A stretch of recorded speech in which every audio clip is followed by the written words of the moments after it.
Before I share my story, I need to give you a little bit of background. My parents own a cabin up in the foothills of a mountainous forested region in the Pacific Northwest. It's about 20 minutes from the nearest town, and it's on an old Forest Service road that is unpaved and poorly maintained. It's near a highway, but pretty far back in the trees, essentially in the middle of nowhere. And while we have neighbors on either side, and none across or behind us, their cabins are very far away from ours, and they are almost never up there. This time, neither of them were there. We get a lot of creeps out around that area. A lot of escaped convicts like to camp out the road, as our road stretches on for miles and becomes impossible to drive on very quickly. It eventually leads to a giant abandoned rock quarry, which is where most of the criminals hang out. We know they're criminals because we get a lot of forest rangers asking us questions and going up the road to try and find them. And just recently, they put up these huge mounds of dirt and felled a few trees to make the road impossible to drive up at all. They were very adamant about keeping people out of there. The backstory is important here, as again, I don't know what this was, and it could have easily been one of these creeps. Numerous cabins in that area have been broken into, and there are a lot of weird crimes that happen up there. Mostly from the convicts. Lots of gunfire. Like every other day there's gunfire. Usually shotguns, some rifles, and hunting is outlawed, so there aren't any hunters. One time, a family down the road came into their cabin to find that 3 guys had been living in it. The guys ran when they saw the owner's car pull up, and inside was absolutely trashed, and everything was smashed. The guys had literally shat everywhere. This was my first encounter. I was about 8. This could be unrelated to the next 2 encounters, and I assume it was just one of the ex-cons trying to rob us, but it's still scary. We used to stay at my grandma's cabin down the road before we bought our own, and one night, we were woken up at night by a strange scuffling noise outside. We get bears scurrying around quite often, and sometimes they'll root around and look for garbage, so we assumed that's what it was. The next morning, we found evidence that someone had tried to crowbar our back door open. Luckily, we deadbolt it and have this giant metal bar that we used to hold it closed at night. Whoever it was had managed to get the crowbar all the way through the locked door, only to find it was barred from the inside. I guess he must have given up and left, and it freaked us out, and we reinforced our doors further. The second encounter occurred when I was 13. 2 Jehovah's Witnesses showed up at our door. They would normally not be a big deal, but we were pretty freaked out. Why? Because we lived 20 minutes from the nearest village. By village, I mean essentially a highway rest stop area with a grocery store, movie rentals, ski rentals, and 3 restaurants. We're a good 40 minutes away from the nearest actual town, and an hour and a half away from the nearest city. And for some reason, there are 2 Jehovah's Witnesses in the middle of a forest, without a car. I know this might be an overreaction, but I cannot stress enough that we are absolutely isolated.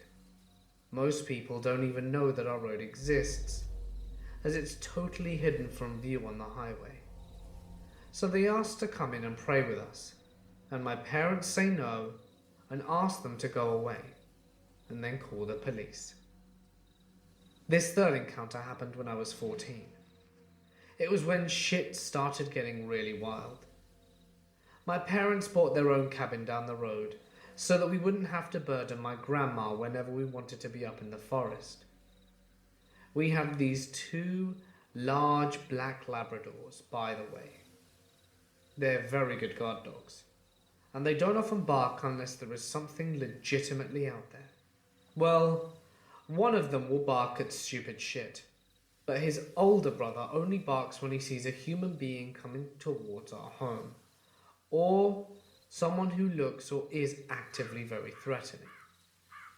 It was 3 a.m. and surprise, surprise, I was asleep, as were my parents. Suddenly, we got woken up very loudly by 3 loud bangs at the door. Someone was pounding on the door, and our dogs are freaking out. They were barking in the most threatening way, and they were definitely very alarmed. I look over to my parents' bed, and both of them are sitting bolt upright looking terrified. I just shout over my dogs, "Did you hear that?" And my mum says nothing. She just grabs the shotgun and runs to the bathroom window. That's our procedure for intruders.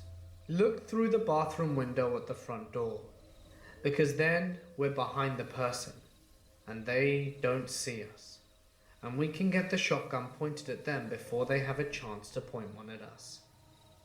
We're really not rednecks at all, I promise.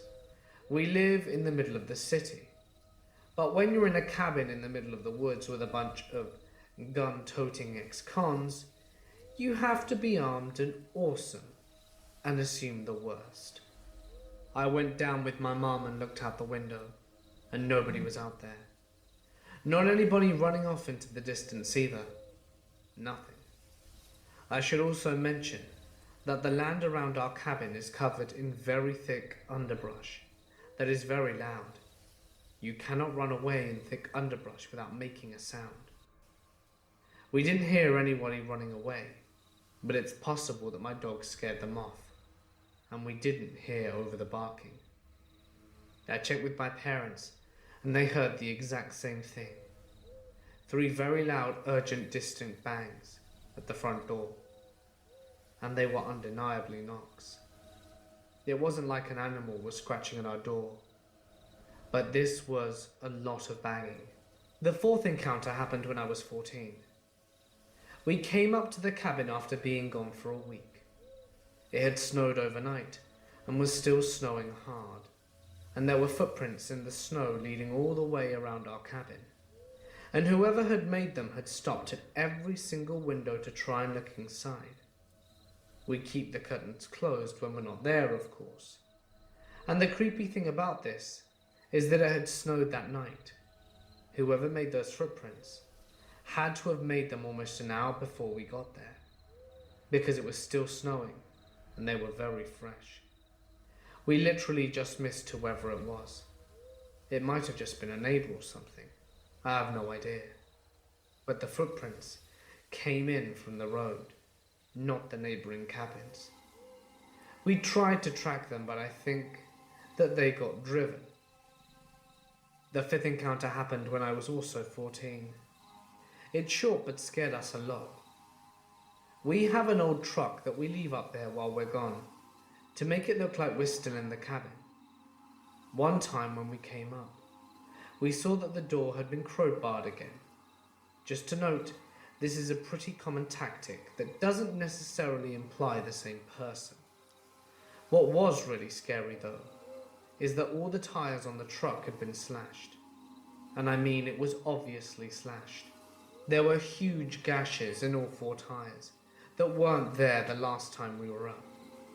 This still freaks me out, because it means whoever tried to break in probably thought we were home and slashed the tires to prevent us from driving away. If you don't have a car up there, you are absolutely stranded.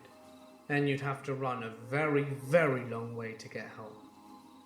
And did I mention there's no cell service up there? If someone cuts our phone lines, we would be 100% unable to call for help. I'm serious. That cabin is beautiful, but it's the stuff of horror movies. This final encounter happened when I was 16.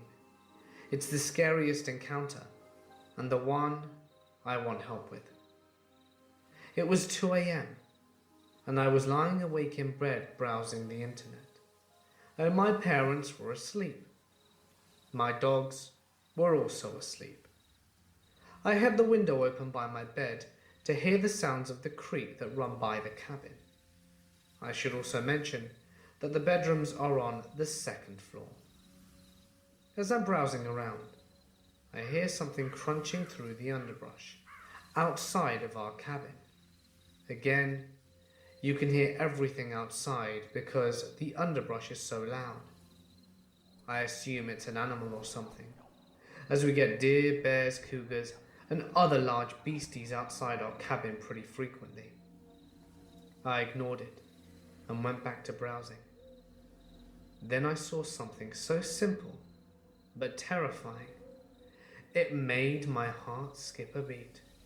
A giant white flash, like a light bulb going off. My jaw literally dropped. There was no way an animal could have gotten a hold of something that would create a blinding white flash like that. Thinking I might have just hallucinated it or something, I tried to brush it off. But then it happened again. Another bright flash, and it lit up the trees around my cabin. To clarify, it was a perfectly clear night in the middle of summer. We don't get thunderstorms up there very often, and when we do, they're loud with torrential rain. There is absolutely no way this was lightning. And it clicked. Every time I heard the flash, it clicked, like someone with a camera. There were around 10 flashes in total. The first one was about 30 seconds before the second, and then 5 seconds apart for each subsequent one. I was absolutely terrified the entire time, and didn't want to get out of bed because that would mean being in full view of the window, and I didn't want to be seen. Thank God my bedroom is on the second floor, because the curtains were open. I waited for 2 hours after the flashing stopped, and then decided it was safe to move again. With there being no cell reception, I couldn't reach my phone or text message my parents without being visible through the window. I told my parents, and they called the police again, but there was nothing they could do, and they thought I probably imagined it. The scariest part of this ordeal, and the thing that still makes me nauseated to think about, I never heard footsteps going away from the cabin after the flashes, and I was awake and alert and staring straight ahead listening for them for 2 hours. They had either hidden there until after I went to sleep, or there's some sort of phantom that can float above the underbrush at will. I'm putting my money on the most realistic, but terrifying option. They stayed there until after I left to tell my parents.